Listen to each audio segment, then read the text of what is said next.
Hello and welcome to Brain Says Strange Things. I'm Patrick, this is my brother Jordan, and this is the podcast where we talk about horror movies. Right up front, before we jump into tonight's episode, I want to give a long overdue shout out to a fellow YouTuber who does some great videos and has been a great supporter of our show. So everyone, please check out Dave K's weekly horror show, The Horror Element. He does a really good job with this show. It's kind of like what we do here, except much more organized and well-produced. He reviews films, he reviews DVDs, he also has a little roundup of horror news. It's just a really terrific show that he puts together every week.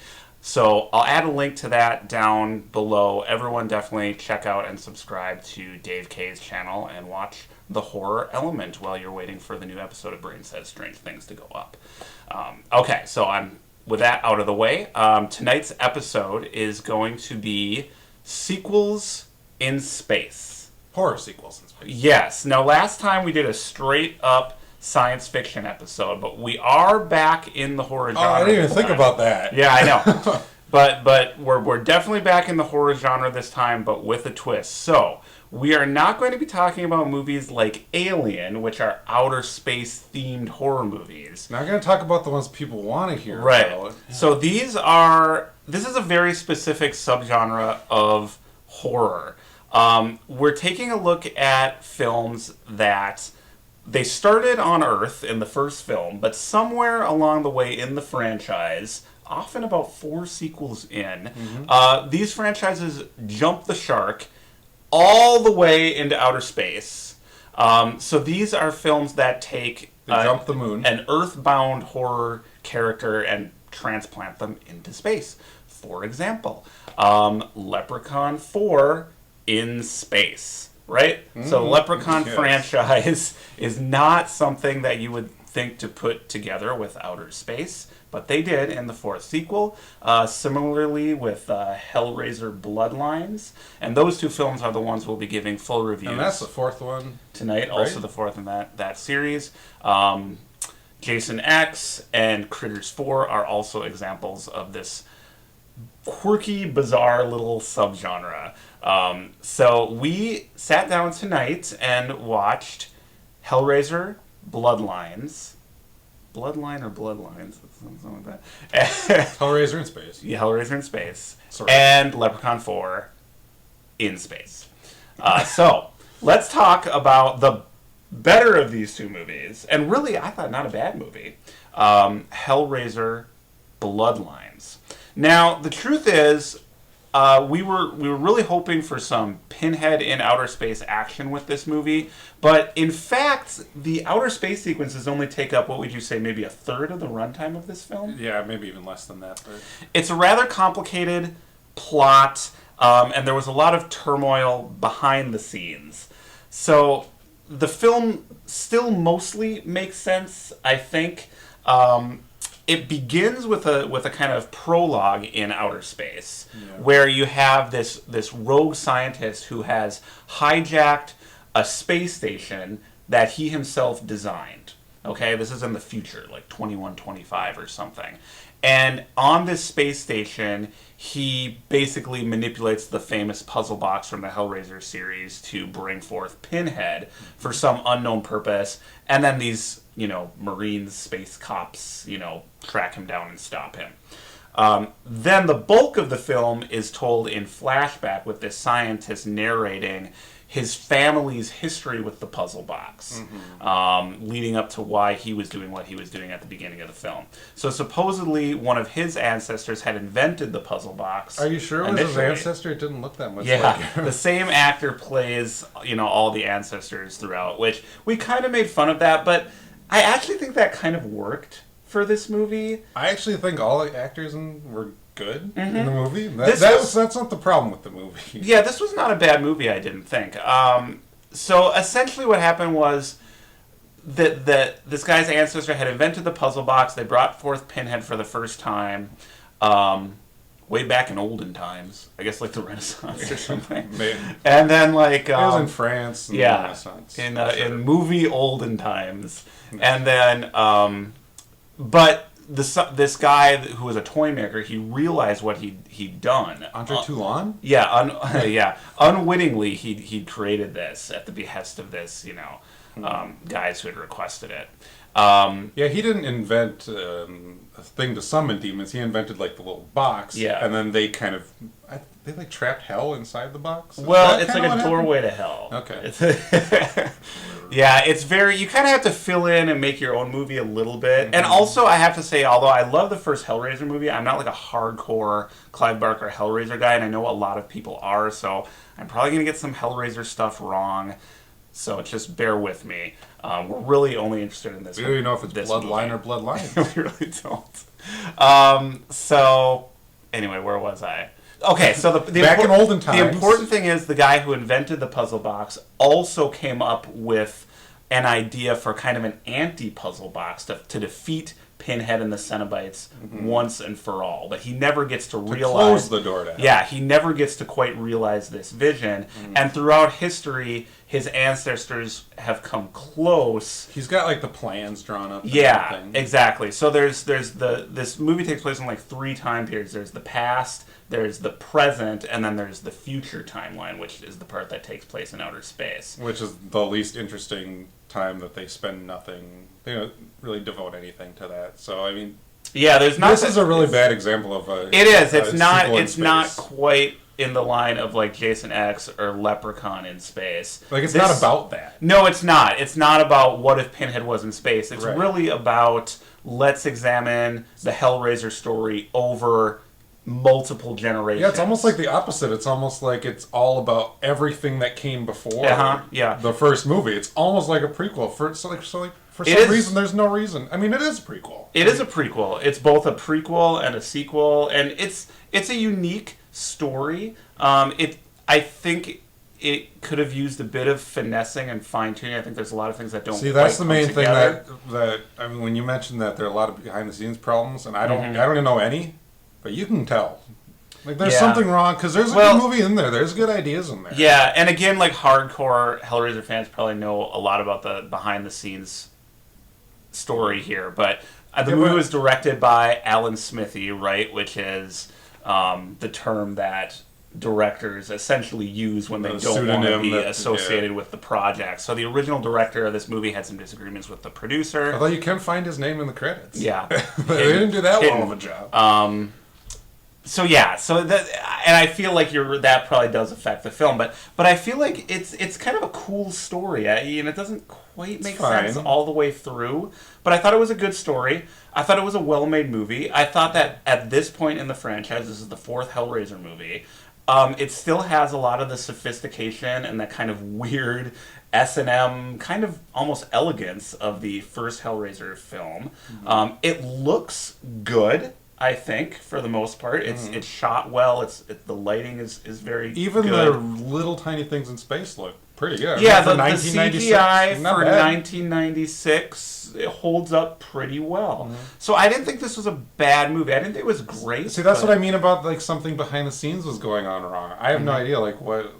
You probably don't know the details of it, but that you can definitely tell something wrong was there. The special effects are fine. The makeup is it looked good. Cool looking. Even some of the demons are kind of cool looking. And it was a cool story. I just don't think it completely. It was hard to kind of track the story over the arc of the whole film. Yeah, and even the space element. It's almost like something was thrown in at the last minute. Like, yeah, well, maybe. Or maybe there was a space movie and they tried to edit stuff out of it. It was just like too many things going on there. Maybe like they tried to save it in the editing room and it didn't work. That's kind of what it seems like. Yeah, there are a lot of cool ideas. Sure. I mean, they definitely brought in a second director at some point, so this movie was obviously a compromise vision. Alan Smithy Jr. Yeah. No, like even those twins, those cops, who got turned. Oh, I mean, they were annoying, but they got turned into one of the Cenobites. Yeah, they look kind of cool, and the idea that like, even the way they kill people, it's cool. They kind of like split in half, and they like meld back together. It was a cool looking character, basically. Oh yeah. So, well, I think that character was probably in earlier Hellraiser movies. I'm not sure. Oh, was it really? I think so. I like the dog though, the chattering dog. I like that the dog's too. Cool. Yeah. But even like that character or that idea of those characters is that like he's torturing his victims and then he's turning them into henchmen. that he's bringing with him, and the ways that they die, kind of like that's kind of how they look. That's kind of a cool idea, but they don't really do anything with that. It's just kind of there. Mm-hmm. So I feel like maybe in another version they had that theme going, maybe a little bit. I don't know. No, they did. I think. I think they definitely did. I mean, I've only seen the first 2 Hellraiser movies, so I'm a big fan of like the first one. Second one, I don't really like. And that's one that a lot of people actually really like for some reason, but I don't really know anything else about. Yeah, but I do like. I mean, just the whole look of the Cenobites. I mean, they're just really, really unique. It's a really unique horror franchise. Yeah. So. Yeah, I don't know. Was there anything else you didn't like about this movie? Because there wasn't much that I didn't like. I kind of liked it. Well, I think there's like a little too much attempt at the story there with Hellraiser talking about nonsense. Okay. Essentially, there's long scenes where Hellraiser's just kind of pontificating. Pinhead, you mean? Pinhead, yes. But he pontificates well, Doug Bradley. I mean, there's some... Yeah, but you can overdo that, too. Yeah, maybe. And, well, I mean... I know the Pinhead movies are kind of famous for that. That's funny because I call him Hellraiser, but I call the movies Pinhead movies. But I mean, that's kind of what it turned into. He was almost like a background character in the first one. Yeah. Well, and it wasn't intended to. That was one of the disagreements with the director and producer. He wasn't originally supposed to appear in this film until like the 40-minute mark. So maybe they went a little overboard. I mean, he's a cool character. He works. He's a good villain. There is a creepy scene. Remember when he kidnaps the kid, and he's holding the kid down at the bottom of the steps, and she's looking there, and she can't see who's holding him, but the little kid's like standing there with his arm kind of off screen, and she's like, "Come to me," and he's like, "I can't, he won't let me." Yep. And then I thought that was great. Yeah, she kind of peers around the corner. And she looks around the corner and she sees Hellraiser standing there. Or Pinhead. Sorry. The movie's called Hellraiser. Okay, it's Pinhead. So anyway, Hellraiser's standing there. And it's kind of like a Frankenstein's monster kind of situation. Right, yes. Well, whatever. You still get the point. Yeah. Well, okay. But, I mean, there's a lot... I guess there's a lot I liked about this movie. I like... First of all, I like the whole idea of, like, the mix of, like, the future and, like, these ancient demons. Like, I thought that was cool. Like, even right away, when the guy is first opening up the puzzle box in the little prologue sequence on the space station, and he does it in this movie by, like, using these gloves to manipulate a robot, kind of a mechanical man in another room to open up the puzzle box. I like that kind of juxtaposition of, like, the future... of, like, science investigating this ancient magic. I like that. And also, that wasn't a dumb idea, because they actually kind of revisit that later, too, when they talk about... I mean, the robot opens it, and the robot just explodes, because it doesn't know, like, something went wrong there. You don't quite know. And then later on, when they discover that, like, at the very end of the movie, when it bookends with the rest of the space story, Hellraiser walks in. They discover the pieces of that robot, and then... Pinhead's saying, like, yeah, that was one of the least satisfying kills that I did. Right. So it's like, they knew what they're doing. I feel like there's a good movie in there. But I mean, that's what a lot of it is. A lot of the ideas are cool. That's, for me, it was like a lot of the ideas and less of the execution, although I thought the execution was good. I also like the idea of, like, kind of an anti-puzzle box. You know, the puzzle box from Pinhead is so iconic and such an important part of the mythos. I like the idea that tied into the origins of this box were this second object that could Did you find the kind of undo it. The little movie cliche of he just has to type in a few buttons and it's done? You know, like, he didn't know how to build this thing for, like, generations and centuries, and then his kid's in danger and he just, like, types a few buttons and he makes it? I mean, isn't that kind of a little... Well, but he was close. He was close to making it. Okay. You know what I mean? I don't know. It's a fine line with these kind of movies. It is. I mean, you know, I don't know. I like the idea of this kind of, like, generation, this bloodline, like, constantly working towards this solution to the final defeat of the Cenobites. I don't know. There's a lot of neat ideas here. Yeah. But it's too bad. I think probably some of the behind-the-scenes turmoil kept it from being a great movie, but I think it's a good one. It's the last of the Hellraiser movies released theatrically. It's the best of the in-space movies. Oh, yeah. Well, I don't know, although I love Jason X, so... But this one takes itself very, very seriously. All these other movies have kind of a, like, okay, we're just going to get silly. But this movie is not, like, Hellraiser in space. This is just, like, telling a new kind of Hellraiser story. So... I thought this one is good. I actually would recommend people check this one out. Even despite the predictable ending? Even despite the predictable ending. Okay. Yeah, because I thought it was cool. A cool story. Yeah. It's cool. It has some of those genuine, like, laughable, silly, stupid moments, but I do think it's a good movie, too. Yeah. I think it's good. Or it's fine, I guess.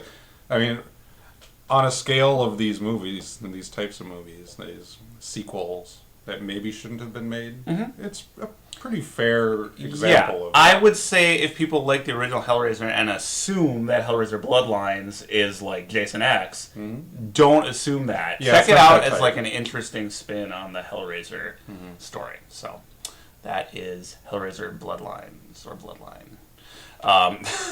Okay, so then the second movie we watched was not nearly as good. I don't even know what we can say about this movie. Leprechaun 4 in Space. I mean, that's the title of the movie. Does that mean that there was another Leprechaun 4 movie? Yeah. And then this one is the one that's in space? Leprechaun. It's not Leprechaun. It's not Leprechaun in Space. It's Leprechaun 4, in space. So you're already confused reading the box. Yeah. So that's a bad sign. So this movie is cheesy, silly.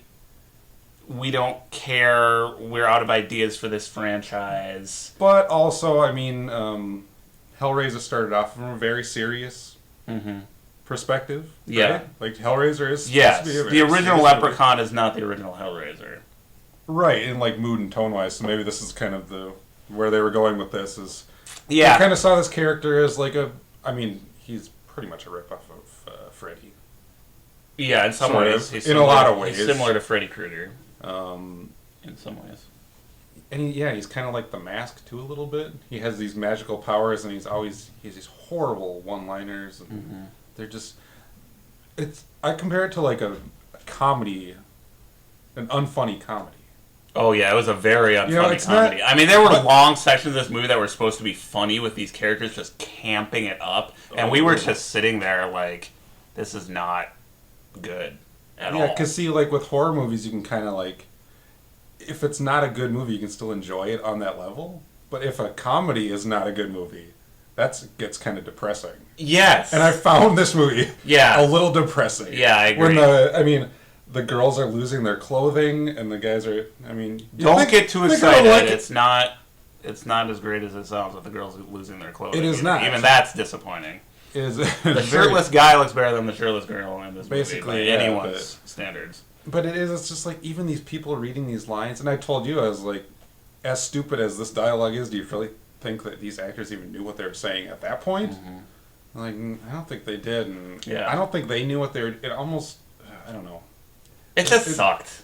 It's just a lousy movie. It wasn't a good experience. It didn't take itself seriously, and it sometimes can be hard to like critique those movies because people will say like, "Oh, well, it was just supposed to be dumb fun." It's like, yeah, but it just was bad. I can think of a million dumb fun movies. This is not one of them. No, it wasn't. I mean, Jason X, I would say, was going for a similar story, same tone, same level of taking it seriously, but that's a fun movie to watch. This one is just badly done. It looks horrible. The sets are horrible. The lighting is terrible. I mean, the one thing that the Leprechaun franchise has going for it is it's a cool makeup job. He's a cool little creature. And a cool character. And that's really the only thing that's kind of fueled the Leprechaun franchise, but it just has nothing else going for it. I mean, I felt bad for Warwick Davis, too.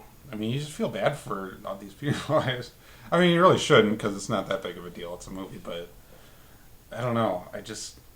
I was like, get out of this movie. Yeah. Stop making this. Like, I'm not enjoying this. Yeah. I didn't even summarize this movie, but I mean, you don't really need to. They don't explain how the Leprechaun got into space. Well, they might in one of the previous movies. Maybe he won't get into space at the end of Leprechaun 3. I didn't watch Leprechaun 3. That's possible. He left the hood. Yeah, but he's just in space at the beginning of this movie. Yep. There's this alien princess who he wants to marry to inherit her kingdom, but there's this scientist who wants to use this princess because she has regenerative powers and he's lost most of his body. It is a mess. So it's kind of like an Alien ripoff. There's Marines. It's kind of just lousy. The special effects are terrible. Was there any good kill or sequence in this movie, or was it all just... Not really. It was all really disappointing. It wasn't even consistent with the kills. It wasn't even... He sometimes... kills them by shooting them. Sometimes he uses his magic. Yeah. Sometimes he doesn't have magic. Yeah. Sometimes he gets shot and it stops him. He blows up 3 times in the movie. Yeah. And nothing happens. That's the thing with these horror movies, supernatural horror movies especially, and like Hellraiser did this well. Like, you've got to establish rules, like what the characters can and cannot do. The Leprechaun movies, it's all very vague. Like, he has these magical powers, but sometimes he relies on killing people with a gun or a club. And his motivation is that he wants to. I mean, I'm talking about the Leprechaun's motivation. Yeah. His what he wants is he wants to be king. Essentially, he wants to be respected, and he wants people to do his bidding. Whatever, I don't know. But if you have magic powers, just cut out the middleman. And how do you kill the leprechaun? At the beginning of this film, they blow him up, which is similar to like the beginning of something to do with his gold. I think if you get rid of his gold. Yeah, I mean, but they didn't mention that in this movie. No, and again, if there's hardcore Leprechaun fans, like, I get that you can explain it, but like, it should be in this movie, because like, movies need to like stand on their own. Well, that's a good point, because I didn't see any of the Hellraiser movies in between. Well, I guess there was one in between, but it didn't matter. Right. So we could still follow this movie as much as the plot made sense. It didn't necessarily rely on the other movies. This kind of could have been the only Hellraiser movie. I see the other side of the argument, too, is that the movie, this franchise, is the character. It doesn't matter. I mean, you put the character in space. Yeah. You could put him on the moon. It doesn't matter, but you still got to create fun and exciting scenes that have some tension or hold your interest on some level. Like, the comedy doesn't work, the horror doesn't work. A really bad example of that, I mean, it's just when they tried to do that comedy where the cyborg, the general, whatever he was, I don't know his ranking, but... Oh, the guy with the metal plate? The guy who had a metal plate in his head. When he falls under the leprechaun spell... Oh, yeah. He makes that guy dance. This is what I mean about being, like, depressing. Yeah. I felt bad for the actor. I felt bad for everybody. The leprechaun makes the guy dress up, like, in drag, essentially, and dance around and sing. And, like, is that still really funny, guys in drag? So on that level, it's kind of depressing that you realize that that's what the actors were going through. I mean, they probably had fun. But I have a feeling they thought they were just cracking each other up. You know what I mean? Like, they thought they were making I'm sure, a funny movie. But also then if you look at it technically, you listen to that scene, you can hear, like, when this funny thing is about to go on, you can literally hear people's, like, feet, like, squeaking on the floor as this quiet music plays in the background. You know, it's like you hear little things in the background, and it's like that's what you're focusing on. But that's what I was. And I was like, I'm so interested in everything else and what's going on here. Like, I don't know how to explain that any better. It's like you could... I say this all the time, but you could put that scene in a movie, you know? Yeah. Well, yeah, I mean... Like, that didn't ruin it for the movie. It was the fact that they just did it horribly. Yeah. Like they had no idea what they were doing. They're not... Because this is what I just remembered, is that... Because I listen to, like, conservative radio all the time, because it's, like, almost like found art in a weird way. Because it's kind of hilariously mind-boggling. But whenever I hear, like, them try to tell jokes on this channel, I mean, it's always just, like, people who have a radio job and they're trying to do jokes. I always think, like, just leave the comedy to the comedians. Right. I was like, that's what it kind of felt like to me. It's like, these are just kind of, like, people that don't really get film, and they're trying to make a movie. They're not funny, but they're trying to make jokes. Yeah. They're not action stars, but they're trying to be in an action movie. They don't know how to write a movie, but they're trying to write this movie. Yeah. You know, it's just like... The girls aren't particularly sexy, but they're trying to be sexy. Right, exactly. It's just like that. Yeah. Yep. It's like they weren't good at what they were doing on any level. It just didn't work. Yeah, it's not a bad movie because it's a silly movie about the leprechaun in space. It's a bad movie because they did a bad job of that. Yes. So to counter that, I don't want to talk a lot about Jason X. Not because I don't love it, I do, but because we already talked about Jason X and all the other Friday the 13th movies in our epic Friday the 13th Nightmare on Elm Street episode, which you guys should definitely check out. You remember the one. Yeah. So I don't want to say a whole lot more about that movie. You rewatched it recently in anticipation of this episode. There's not a lot to say about it. Yeah, it's an okay movie. I think it's a lot of fun. It is fun. This is kind of a good example of, like, the counter to Well, Leprechaun. Yeah, because I feel like they were both going for what they were trying. Yeah, they were both going for the same tone, the same kind of thing. Yeah. You know, don't take themselves too seriously. Kind of funny, but I think Jason X does it a lot better. Yeah. Not a great movie, but I think it's a lot of fun. But I mean, when there are scenes it has a really good ending too. I guess I'll blow the ending because people have seen it, but where he crashes back to Earth. Mm-hmm. You know, his Super Shredder body from Turtles 2. I mean, he turns into Cyber Jason. I mean, come on. I mean, it's awesome. In Jason in Space, that's a cool idea. So that kind of works. And there's also the hologram scene where they're in like a holographic campsite. Mm-hmm. Everybody loves that part. That scene, yeah. And, I didn't even think about that one. But then the ending where he like falls to Earth. Yep. Then you see like two campers. Yeah. They stand up. They're like, "Oh, let's go find out what that is." Yep. And then that's how the movie ends. Clever. That's a clever. Contrast that to the ending of Leprechaun, and we just get a bad special effect, a bad joke, and then it just kind of peters out, rolls credits. So you can do a good horror movie sequel in space. Yeah. It's just like there's a good and bad way to do it. I feel like Jason X is kind of like the quintessential of this very small, limited little subgenre that we're talking about. Well, I mean, a good example is that's probably what made us think of this topic, probably, right? yeah. You know, I think you're talking about Jason X. Yeah. How many sequels have been in space? Yeah. Holy crap, there's actually been a few. Yeah, I mean, that's really how to do it well, because the idea of putting something in space is so silly if it didn't start in space. But the New Line Jason movies have that kind of knowing, winking at the camera vibe a little bit, which that's like only the second New Line. Some people don't like, but I like that about the New Line movies. I really enjoy those Jason movies. Mm-hmm.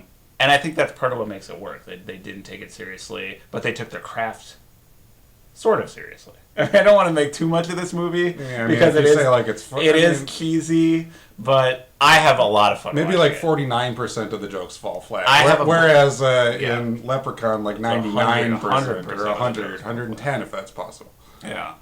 Well, I didn't even mention this is our semi-St. Patrick's Day special. Oh, yeah, because of Leprechaun. Because we're reviewing a Leprechaun movie. We didn't really plan it. But we'll probably... out that way. This is probably going up sometime close to St. Patrick's Day. And I don't think we'll be revisiting the Leprechaun franchise anytime soon. So this is as close to a St. Patrick's Day special. Unless there are other horror sequel movies where they go to the hood. We could investigate that and see. I don't want to watch those. Well, then, maybe don't. So I think the only other sequel in space, horror sequel in space, that we could find was Critters 4. Mm-hmm. Which I haven't seen, and we didn't watch. I've never seen that one either. This episode. It was kind of a toss-up between that one and Hellraiser. I think, but that came out also in the early 90s. So the 90s was really a fad. 90s was really the time for this. So Jason X came out in 99. It was like Zubas and horror movies. Jason X is like very late 90s or early 2000s. I think it's like 2001 or something. Like it's So it's just getting out that was like the time for it. So I think we're about due for another sequel in space. Paranormal Activity in space, maybe? Oh, God. Can you imagine? They could have done Saw in space. I could see that working. I guess there was a Paranormal Activity in space. Was there really? Well, not technically, but... Jesus, God. I only saw one of those movies. Same idea. Well, before we start talking about the Paranormal Activity franchise, let's wrap up this episode, I guess. Mm-hmm. This was kind of a fun topic, I thought. Mm-hmm. So one good movie, check out Hellraiser, Bloodline, whatever it's called. Either one, check it out. And Hellraiser's really good in it. I will have done the research by the time this is posted, so the title will be correct on the bottom here. Do not check out Leprechaun. Check out Jason X and Critters 4. You're on your own. Could be good, could be bad. We don't know. It's probably bad. We're just going to go there and say it. Probably bad. All right. Okay, well, thanks for watching. And we will be back real soon with another episode of Brain Says Strange Things. See you later. Goodbye.